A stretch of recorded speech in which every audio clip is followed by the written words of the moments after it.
Hi Vishal, how are you? I'm good. How are you? I'm very well, and it's been so long since we have, connected. And this Yeah, this is like the most longest due chat that I always wanted to do with you. you're right. And honestly, I really appreciate, first of all, your patience, and second of all, your persistence. It's very cool. No, it's like, one thing I've come to learn is that actually people want to have conversations. Yeah. It's just that sometimes they also forget, right? So we should just like chase them sometimes. So Yes, I'm really thankful. So thank you I for did doing that. I did that with you. You really did. So thanks for that. I'm happy to be here.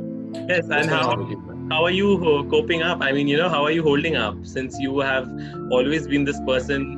Let me first introduce everyone, you to everyone, because how do I know you? I met you via Lata ma'am, and you had come down to our college, and then that was the first conversation we had, and I found out that you're a life coach, and you are.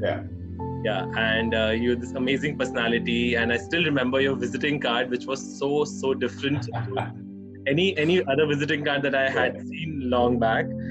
And yes, and then we did catch up for a bit on LinkedIn and WhatsApp, and then and here we are on a virtual chat. Where are you now? Are you in Spain or where are you? Yeah, I am in Spain. I'm in Barcelona where I live here. So I'm just, when all of this happened, I was just here. So I was like, I'm just going to be here. It didn't make sense to go home and stuff at the time. And so I just stayed here, and here I am. Well, I've been in lockdown exactly today, 1 month. Yeah. And it's been an interesting time. I'm still coming to terms with some elements of it, but it's been fun. Let's see how it pans out. I know. And anything in particular that you are, you think that has changed in our lives? Because obviously the entire lockdown, in India, we are all locked down for 10 days now, like a permanent lockdown. And I'm not sure when this is gonna get over. So we all are working from home. We are busy with. It's not that anything has stopped. At least I consider ourselves very privileged that we have a roof on ourselves and we have a job and all that. But even then, life on a whole has changed as a whole. Yeah. It has taken a very different meaning altogether to be with your family and connect with them and be at home. And I just think that even after the lockdown, I'm not gonna be the same old person that I used to be. Yeah. So tell me, what's going to be different for you? Okay. Okay. So I'm on the hot seat. It's like it's a two-way street. Let's do it. Yeah. I think it's going to be very different to me in the sense that I am a very outdoorish person. When I'm a supreme extrovert. So I don't feel like sitting at home, be it weekends or weekdays. It's like I'm not a person who'll plan a weekend. I'll plan a weekday as well. So I'm back from work. I'll go for my workout, and then I'm out and I'm having dinner and I'm catching up. And I'm watching late night movies, and I just try to manage that all. And now I believe that even if the lockdown is removed and it's lifted up, I believe I still have this skepticism in me, and I'm not gonna be very comfortable being in a mall or being in a movie theater packed with people, and that inhibition and the hesitation would still be in me, and I would prefer being indoors and in my own safety comfort zone. So that has changed. That would leave my mind for a while. I think that will have a lasting impact actually. How about you? What do you think? In my case, I'm gonna address this at two levels. Like the first level is for me personally, and the second level is collectively. So I'll start with me personally. For me personally, I think I'm quite the opposite of you in the sense that before, I really enjoy being with people, but I'm quite lazy to make it happen. To be honest with you, it's just one of my downers. So I find it just easier to just be at home and do nothing and just do my own thing in the house. So this 1 month, and clearly it's going to be much more of being at home now that I don't have a choice. Like earlier, I always had the debate of should I go out or should I stay at home? Should I go out or should I stay at home? So the last 1 month, the debate's been non-existent. I didn't have the option of going out, so I just could stay at home. So now the question was, what am I going to do at home, right? And for a while it was fine, but now I'm really missing that human connection, and I'm realizing that actually I gain a lot of energy by connecting with others. So I'm beginning to understand how much I miss being outdoors. I'm beginning to understand how much I miss socializing, which at the time I took for granted. And now I'm beginning to realize that, damn, it's actually a huge part of my life and it gives me a lot of energy. So it's something that I'm going to try and consciously do more of. Yeah, so that's the first. And it's funny because actually this year, the thing that I'm really working on is my relationships with others.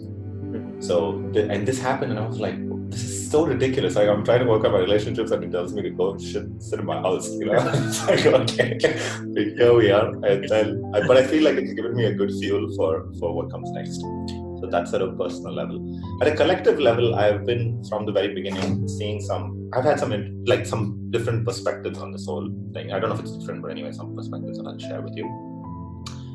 So I feel like this is a much needed event in our collective evolution as humans, you know, for a couple of reasons. First reason is that we have been functioning at a highly accelerated pace, and that is not sustainable for just for us and the planet, right? So I feel that actually this situation is making us realize that we can continue to be productive without having to be at that excessive pace, you know? Like even right now, when you think about most of us, one of the biggest preoccupations is, shit, what am I going to do with all this time on my hands, right? There's this one quote, I don't know who it comes from, but it's really interesting, where it says that every problem that humanity faces comes from man's inability to sit quietly in a room. And I feel like we're being put to the test on that right now. So that's the first thing I think is helping us slow down. The second thing is I think it's helping us connect actually and recognize that we are all the same, we're all one, instead of thinking about like, oh, how is China different from Italy and how is Italy different from Spain and all of this stuff, you know? It's making us realize that, damn, we're essentially all the same and we are connected to this collective system, and all of us can get sick by something we don't even understand, right? And I think this is something we really need because, again, I'm just going to share another quote with you. There's this Carl Sagan. Carl Sagan's one of my favorite authors. He's this cosmologist who studied, you know, humanity and our relationship with the cosmos and nature. And he said this thing about how human beings are fundamentally adolescent. And for us to mature, one of the things we have to do to mature is realize that we are one, right? And I'm loosely paraphrasing here. And I really think that some events like this are necessary for us to go, oh, you know, actually we're not that different. So I think it's a necessary thing, and I think it's going to be, yeah, maybe it's going to be good for us in the long term. Anyway, sorry for that. Anyway. Definitely. I think Just a thought. As you say that, you know, it's very necessary for such a thing to broaden our horizons beyond our personal growth. I mean, everyone's in such a race to, you know, just win at the cost of everything else. And then this is the time when you just halt and you realize that nothing would last if you don't let the planet last for long. So, yeah, exactly. I mean, we're sort of in this together, right? Yeah. And it's a bit, to me, it's a bit, I think it's a bit of a limiting point of view. Like I've been watching also this David Attenborough series lately, this called Our Planet. Yeah. And it's really beautiful. Like, I mean, besides the film, the cinematography and the actual beauty of the planet itself, it's beautiful to consider how delicate this is and also how resilient it is and that we are a part of it, right? Yeah. And sometimes I think we see ourselves as above it, but actually we're just a part of it. Correct. Very true. Yeah. So it's like we need to have that mindset shift. Yeah. Anyway. Yeah. So that's my collective perspective. Amazing. Vishal, what else? What do you? Can you also enlighten me on what you do? I mean, what is this? How did you garner the entire passion to be a life coach, and how is it different from? How is it different to be a life coach? Because I would not know anyone apart from you who's a life coach, and I've only seen it as a concept in movies, and then here am I interacting with you. Okay, cool.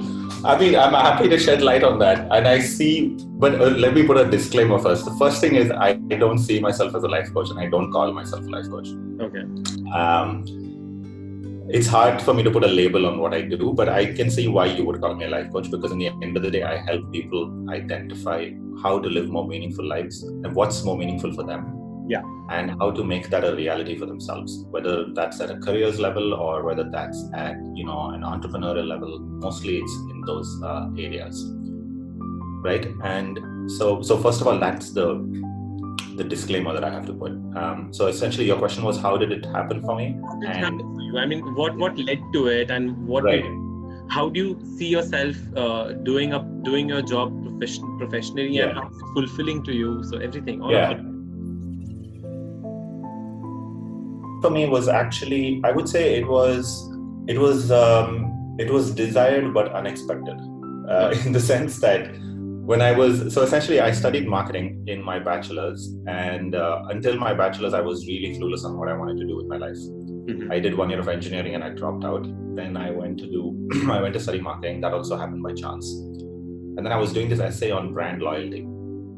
And I was like, okay, suddenly the concept just hit me, and I was fascinated by the concept. So I thought, okay, this is something I could do for a living.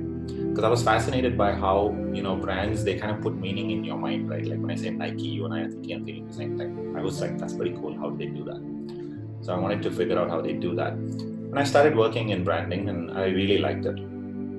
I worked in advertising in India for a couple of years. And then I was like, okay, now I'm done. I want to leave India and I want to go live in Europe and work with global companies. But in the back of my mind, I had this desire to be a coach, and I didn't know what it meant. I actually asked somebody in HR, somebody pretty experienced, and I asked them, do you think I could become a coach? And they said, you're too young for it. Forget about it. And I was like, okay.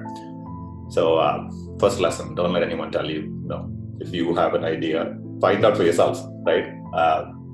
So the second, and then what happened was when I came to do my MBA was one of my classmates, actually, she wanted to make a switch to a career in marketing. She was an engineer and she wanted to move to marketing.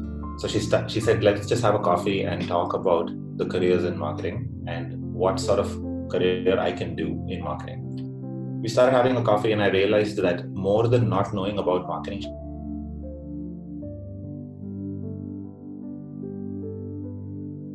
let's go on a cup of coffee and discuss it. So so we were talking about careers in marketing, and after a while I realized that actually she, besides not knowing about the careers in marketing, she didn't know about herself.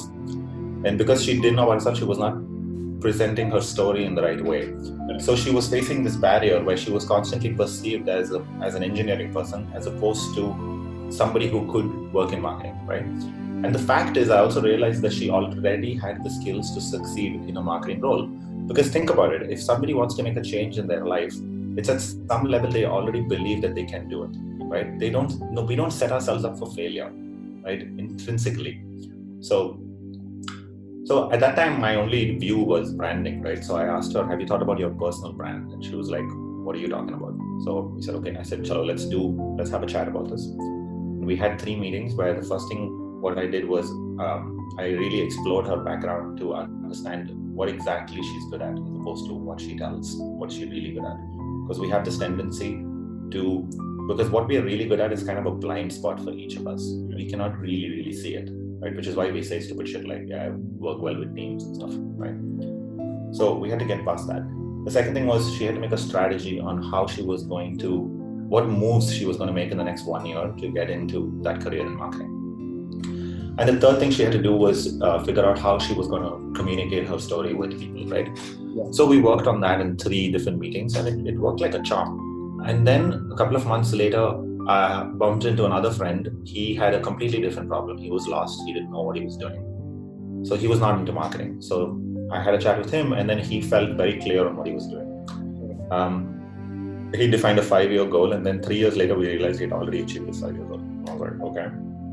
Obviously, that I knew only 3 years later, but at the time, it became clear that he at least knew what he was doing. So suddenly his efforts became more directed. And then a third guy happened. He was getting interview calls for this role, and he was not cracking any of the interviews. So I had a chat with him about how he's approaching the interviews and so on and so forth. And then I realized that he was fundamentally approaching the interview wrong, even though he was a great fit for the role. So I, coached him for that, and then he cracked. His interview conversion went up from like 0 to 100%. Okay. So, and this was still during my MBA, and I was like, okay, something's going on here. 3 different people, 3 different problems. So maybe this is something I'm really good at. Yeah. Right. So that's one thing I've realized is that actually you have to experiment a little bit. If you experiment and then you realize that something's working, and if you can make it work more than once, like if you can do it once, twice, thrice for different kind of situations, then you've got something going on, right? So that experimentation really helps. And then I did that and I was like, shit, this is something I could really do. But I was in a super shitty point in my life at the time. I was going through depression. So I said, chalo, just get a job and settle down, mentally and so on. And then I was going through a divorce as well. So I said, okay, I'm just going to get a job, focus on that. And then we see what happens. So I got my job. I actually got my dream job. And then about a year and a half in, I realized it was shit. And then I started asking myself, what am I doing here?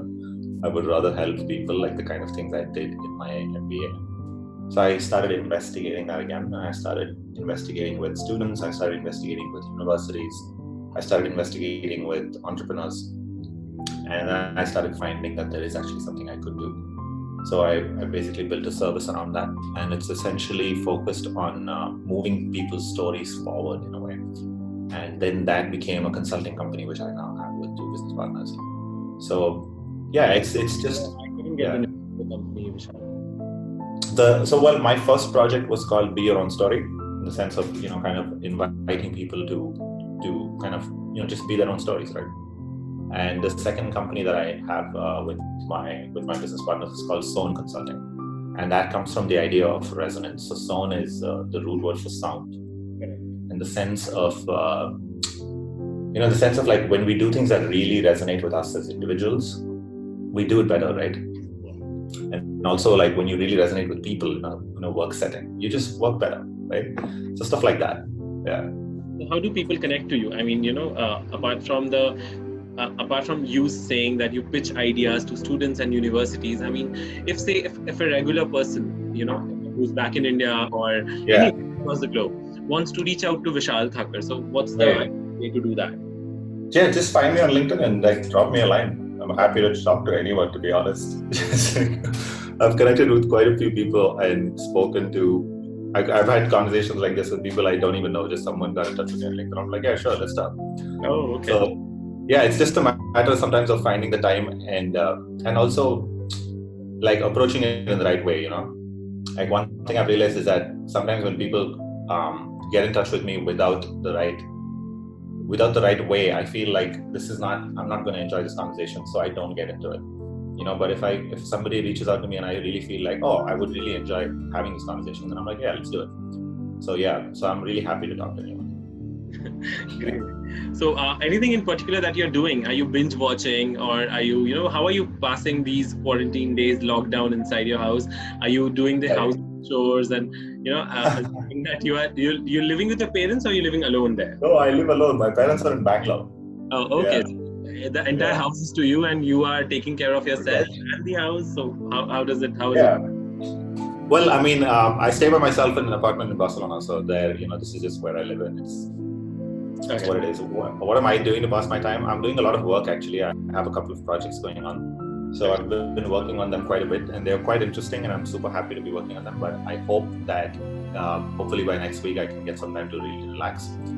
But when I'm not working, I'm cooking. I really enjoy cooking, so I'm cooking. And then I'm teaching myself how to mix music. So I'm doing a bit of that because it's something I really like. I love to just dance and chill.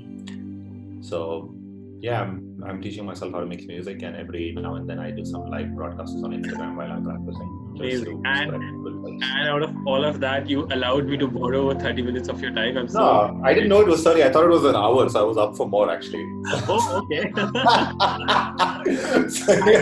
But I can go on for an hour and more. Let's do it. I'm happy to do it. I don't have anything else on my plate for now, so good. I'm blocked out. But I have conversations. I usually block out an hour. But yeah, I'm happy to do it because honestly, like you said right at the beginning, this is a long overdue chat. Yes. And I also knew that. I mean, I also have this in the back of my head. I have this voice that's telling me, "You promised Shashank that you would talk to me." Not made it happen. Yeah. I did not send you another. I did this. So entire lockdown with Shashank happened out of a very whimsical decision of mine because I was bored at home and I was working from home. Though I could find times, especially in the evening or on the weekends, and I was like, okay, I cannot meet out and hang out with my friends, but I can definitely call them up. And Totally. have a chat, and that's what exactly we're doing. But we have to connect on other projects as well, because especially Lata ma'am is after my life, that you and Vishal have to create this and that, and she's so full of plans always, and I'm like, yeah, we will help her out. Yeah. No, when you sent me that video of your lockdown with Shashank thing, I was like, yeah, this is cool.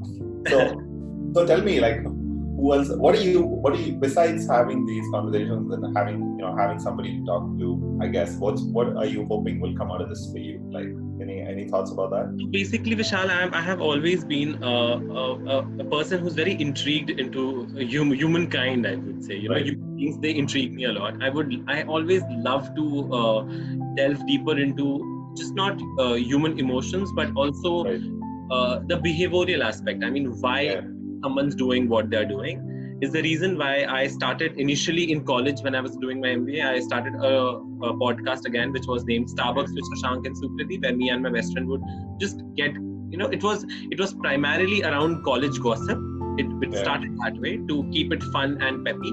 But then it also kind of let me into, give me an insight and let me inside their part and their story behind being a just regular, a classmate, somebody who's just a classmate or just a friend. I would know them better, just by having conversations and just how they respond to what I'm asking.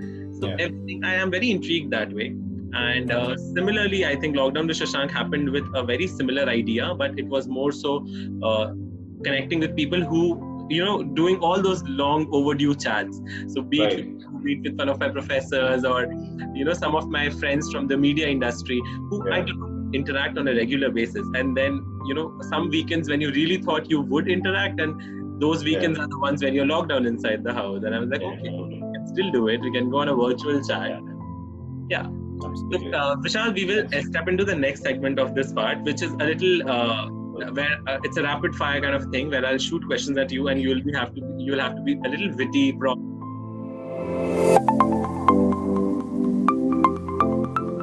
Horrible at being witty, so you're really putting me on the spot here. Go on, I'll give it a shot. Yeah, I think I'm losing your voice. It's very faint again. I was just saying that I'm horrible at being witty, so you're putting me at a test here. I'll do my best. Okay, so the one stereotype you hate, which revolves around you. I mean, people assume about you, and you do not like it. Yeah, because I'm Indian in Europe and I work with Italian business partners, they think I solve all tech issues, and I'm really okay. Because I'm not an engineer and I don't know jack about tech. I'm really bad at it. They're just like, hey, can you help me? I'm like, what are you doing? This is the worst. For me, it's worse than for me. I feel bad for all the other Indian engineers who actually can do stuff. I mean,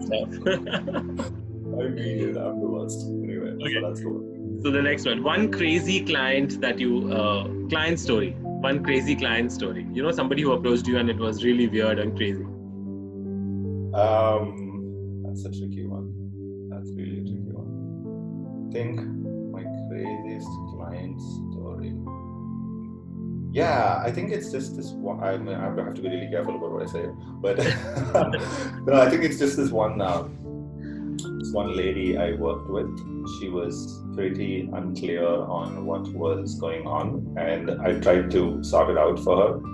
And then she was very angry at me helping her out, even though we were actually working together. It was kind of decided that we were working together, and I was supposed to be paid for it. And she was just getting angry that I was helping her. I'm like, what's going on? Like, we agreed to this. So yeah, it became a bit messy, and after I was like, okay, you know what, you do whatever you have to do.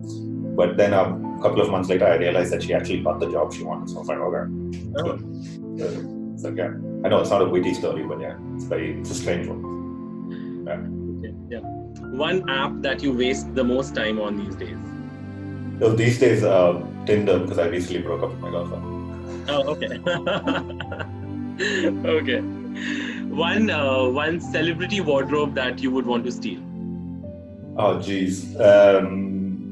Oh man, I really don't know this one. Anyone? I think I'm fine with my wardrobe actually. Oh, okay. I wouldn't steal anybody's wardrobe. Yeah, I like to wear dress. I've gotten better at it recently. Not right now though, because I'm in lockdown. So. Okay. Single for lifetime or using somebody else's phone for somebody hacking on your phone, or single for a lifetime?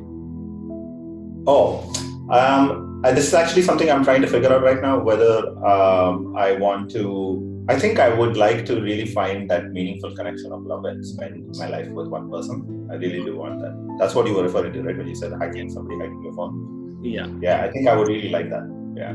Yeah, I'll just deviate from this questionnaire and I ask you this thing. Do you think dating game is a little, has been a little ruined for us all these days because of these dating apps? Do you think it's better, or is it ruining the game entirely? I think it's worse. And I think the dating game, being worse is a symptom of our generation's excessive availability of choice. Yeah. Because we find it really hard to make a decision. We find it really hard to pick one thing because we have so many things. Like, even if you look at Netflix, you might spend 4 hours just looking at trailers and in the end watch nothing, right? That's the problem, because actually when you have limited choice, you're more likely to make a decision and be satisfied with your decision, because you have, so there's this thing about post-decision dissonance or something, where once you make a decision, you feel that the other options would have been better. Right? But the fewer options there are, the fewer, the lesser the likelihood that you will feel that you made the wrong decision, right? So actually having fewer options helps. So I think this whole Tinder and online dating scene is kind of a symptom of that problem, and it's all in that same bubble of the problem. And it's really ruined the game, because it's hard to build a really meaningful connection with anyone, because everyone feels there's someone better out there. And it's getting a bit annoying and tiring, stupid. It is, definitely. Yeah. Okay. So the next question is being broke for a lifetime or no sex for a lifetime? Jesus, that's a really tough one, man. I think if I'm gonna, sorry, putting you in a spot now. That is really putting me in a spot. So my answer to that is that if I am broke, I'm very likely to not have sex. So, but if I'm not broke, I'm very likely to have sex. So I'm gonna go with not broke. Not broke. Okay. Yeah. The sex will come. Sex is like a result of being having money. I mean, it helps. Okay. Okay. Bad pickup line that has been used on you. The worst pickup line is used on me. Yeah, I'm sure a lot of pickup lines must have been used on you. Shashank, that's the one.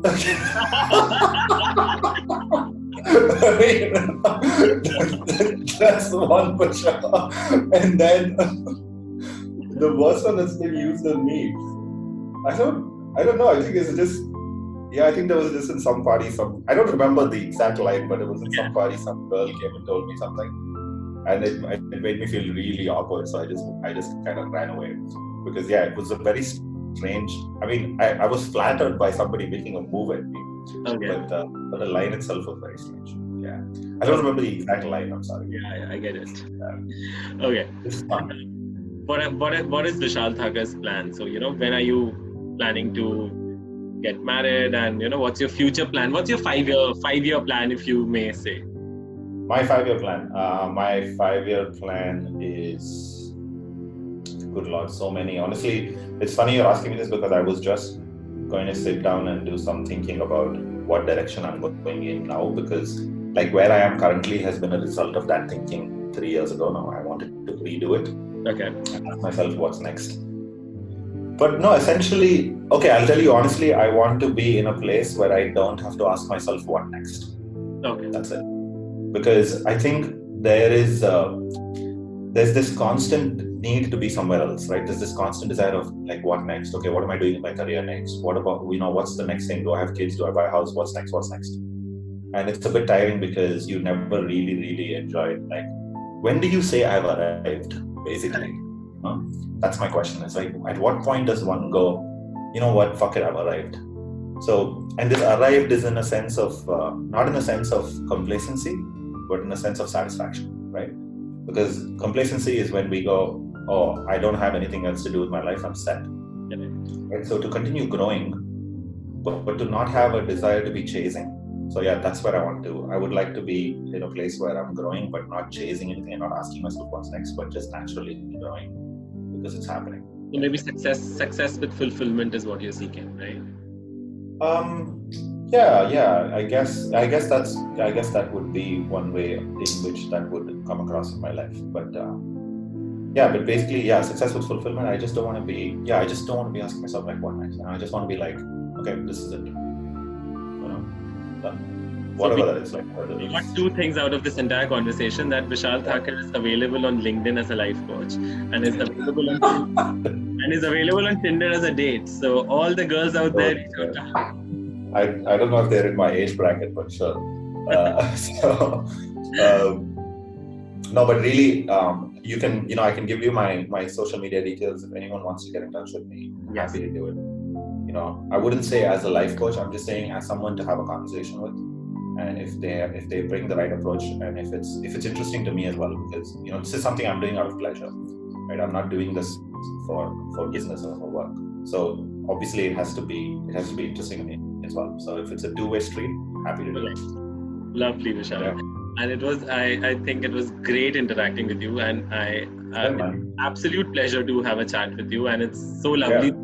Apart from keeping everything, all the pandemic thing aside, I think this is an opportunity which it was much needed in my life, at least, to connect with so many intellectual and enriching conversations. Having enriching conversations is what I say. This is. Yeah, totally. Yeah, there is something very energizing about having the right conversation with the right person. And honestly, thank you as well, because this has energized me. And I was, that's exactly what I want. Like, I want to feel that when I go into a conversation, I'll leave it feeling good. Because my work, essentially, when I enter a conversation work, I leave it feeling tired because I give a lot, right? But this has been really fun. So honestly, thank you for making this happen. Thank you for reaching out, and as I said earlier, for your patience and your persistence. Thank you for that.